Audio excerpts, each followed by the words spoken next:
Spending pension money on supermarket blueberries while a more powerful fruit grows practically free in your climate represents the exact kind of agricultural deception this channel exposes.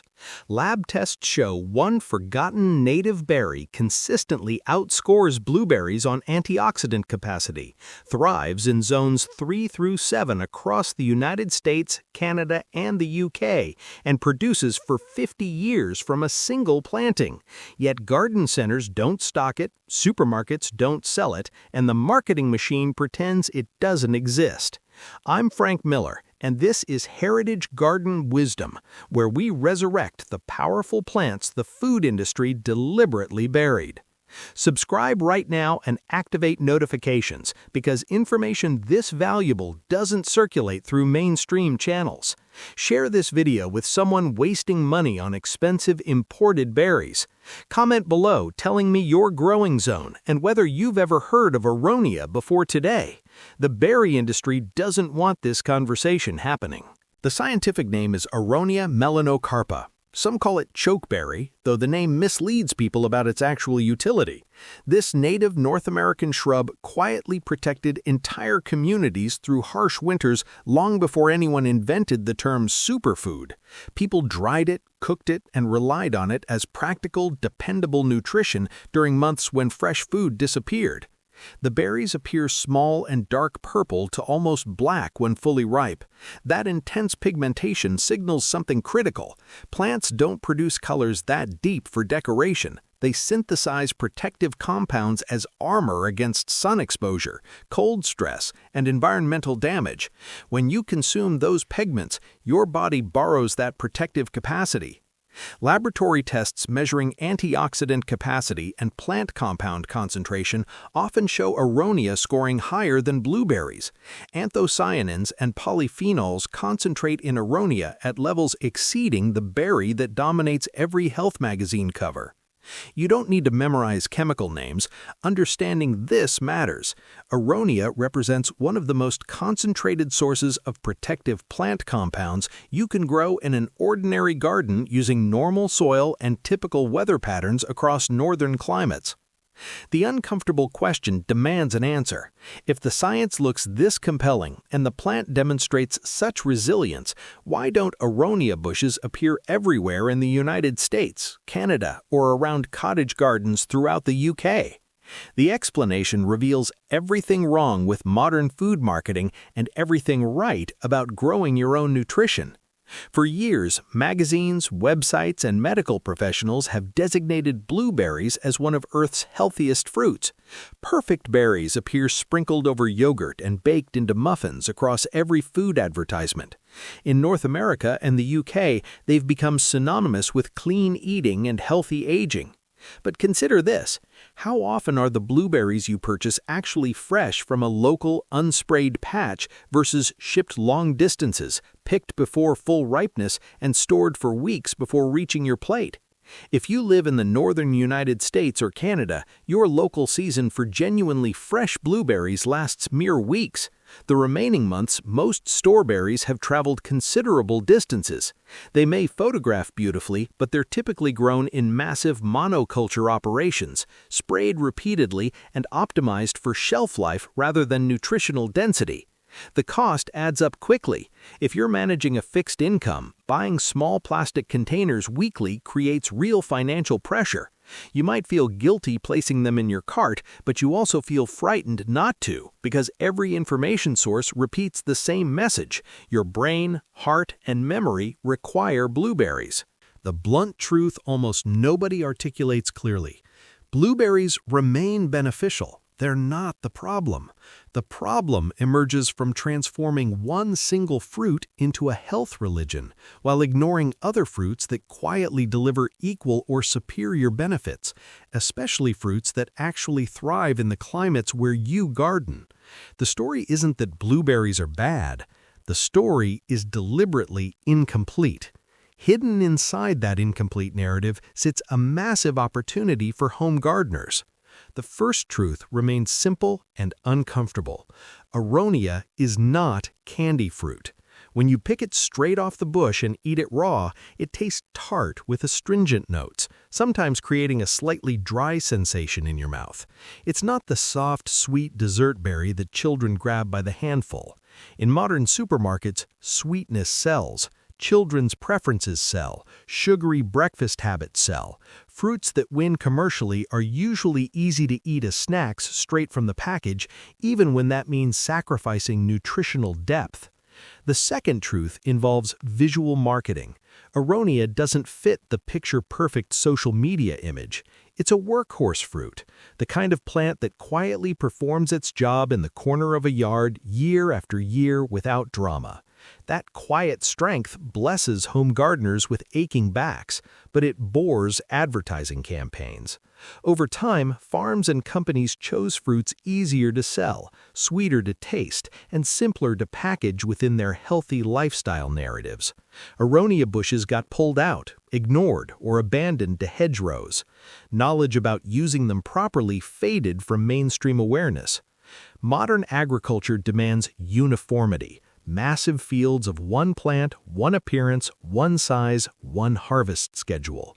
Aronia demonstrates strength, but it doesn't fit the narrow, polished image supermarkets require. It functions better as hedge, shrub, or part of mixed, diverse plantings. It belongs in living landscapes, not endless straight rows of factory farming. For you as a gardener, this represents excellent news. Aronia feels at home in real yards and gardens, not just on giant commercial farms. It can occupy a mixed hedge, mark boundary lines, serve as backdrop for flowers, or blend into edible landscapes. Aronia didn't disappear because it was weak or useless. It disappeared because it was honest. It refused to pretend to be dessert. It wouldn't bow to supermarket fashion. It simply offered dense nutrition, resilience, and different beauty. The modern food system couldn't package that effectively. But you're not a supermarket. You're a gardener. You don't follow their rules. When scientists test berries for antioxidant capacity and plant compounds helping protect cells from damage, they examine polyphenols and anthocyanins. When berries are tested comparatively, Aronia frequently ranks at the top of charts. In many cases, it scores higher than blueberries for antioxidant capacity, meaning gram for gram it offers more protective compounds than the berry receiving all the magazine coverage. This doesn't render blueberries useless, they remain beneficial, but it definitively proves the story you've been told is incomplete. As you age, your body manages more wear and tear. You notice it in joints, energy levels, skin condition, and recovery after long garden days. The more gentle, natural cellular support you can provide over time, the better. A powerful dark berry like Aronia quietly feeds that support into everyday life without requiring expensive imported powders or fancy supplements. Blueberries often demand acidic soil. If you live in areas with neutral or alkaline soil, you must adjust pH, add specialized compost, or plant them in containers with specific mixes. They can sulk when conditions aren't perfect. They can crop poorly. They demand constant attention. Aronia operates differently. It tolerates wider soil ranges, including clay, loam, and even slightly sandy ground, as long as it's not waterlogged constantly. It thrives in full sun in cooler climates and can take some light shade. It's naturally hardy throughout northern United States and Canada zones and grows well in cooler temperate parts of the UK. If you're in USDA zones roughly 3 through 7, you're in comfortable range for most Aronia varieties. It handles winters that would kill more delicate fruits. For older gardeners, this matters enormously. You don't want plants needing constant tending and specialized care. You want plants that, once established, you can mostly prune once yearly, water during dry spells, and then leave to perform their job. Aronia naturally thrives in cooler climates. It performs excellently in areas around USDA zones 3, 4, 5, 6, and even 7, including places with real winters, snow, and frost that make more delicate plants complain. In the UK, Aronia handles cooler temperate climates throughout England, Scotland, and Wales. It doesn't require long, hot summers to produce. It actually enjoys good winter rest. Aronia prefers full sun in cooler climates. If you can provide 6 hours or more of direct sunlight, it rewards you with better flowering and increased fruit production. Because it's a shrub rather than small bush, you can use it as garden structure. Mature plants reach around 4 to 8 feet tall depending on variety and pruning, making them perfect for loose hedges along fence lines, backdrops for lower flowers and herbs, or fruiting screens providing privacy. One of Aronia's blessings is that it's not as picky as blueberries regarding soil. It tolerates many normal garden soils, including clay, loam, and some sand, as long as water doesn't sit around roots for days. It doesn't demand very acidic soil. Neutral to slightly acidic usually works fine. Clear a wide circle where you want to plant, removing grass and tough weeds. Dig a planting hole roughly twice as wide as the pot your Aronia came in, and about the same depth. Mix some well-rotted compost into the top layer of removed soil. Set the plant so the top of its root ball is level with surrounding soil. Gently spread any circling roots with your fingers. Backfill with your soil and compost mix, pressing lightly to remove air pockets. Water deeply, letting water soak down into the root zone. Then add a layer of mulch like shredded bark, leaves, or straw around the base, leaving a small gap right near the stem. That mulch keeps moisture in, keeps weeds down, and protects soil. For older gardeners, that means less weeding, less watering, and less bending. If you want a hedge, plant Aronia shrubs about 3 to 5 feet apart. If you're placing single shrubs as accents, give them around 4 to 6 feet from other large plants. Once plants are in the ground, the first year focuses mostly on roots. Your job in year 1 is simple. Water deeply during dry spells, keep weeds from choking the base, and check the mulch. Think deep and occasional watering, not little and often. That encourages roots to go down, which makes the plant more drought-resistant later. Once Aronia is established, it doesn't ask for constant attention. When the berries are ready, they turn deep, almost black-purple color.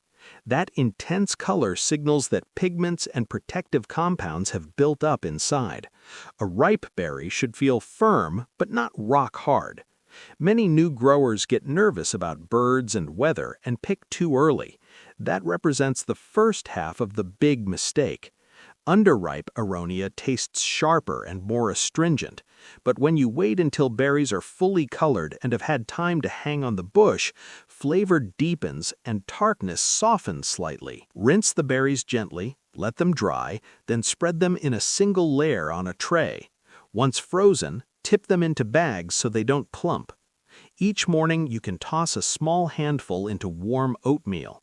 As they heat, they soften and release their dark color, turning your breakfast into a simple, powerful tonic. If you drink smoothies, add frozen Aronia berries to your usual mix.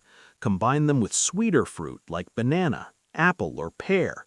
You can simmer Aronia with apples or pears and water until fruit softens, then sweeten lightly with honey.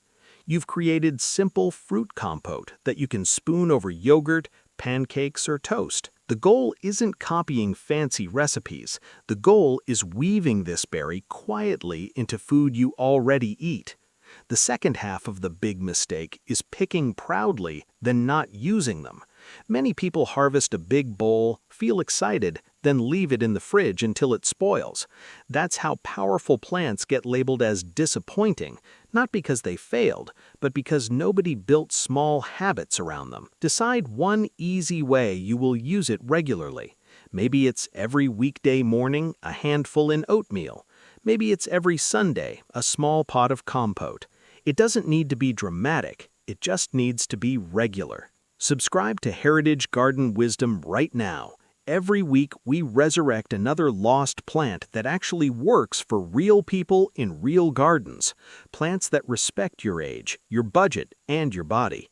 Leave a comment below telling me where you garden from and whether you want more videos about forgotten fruits like this.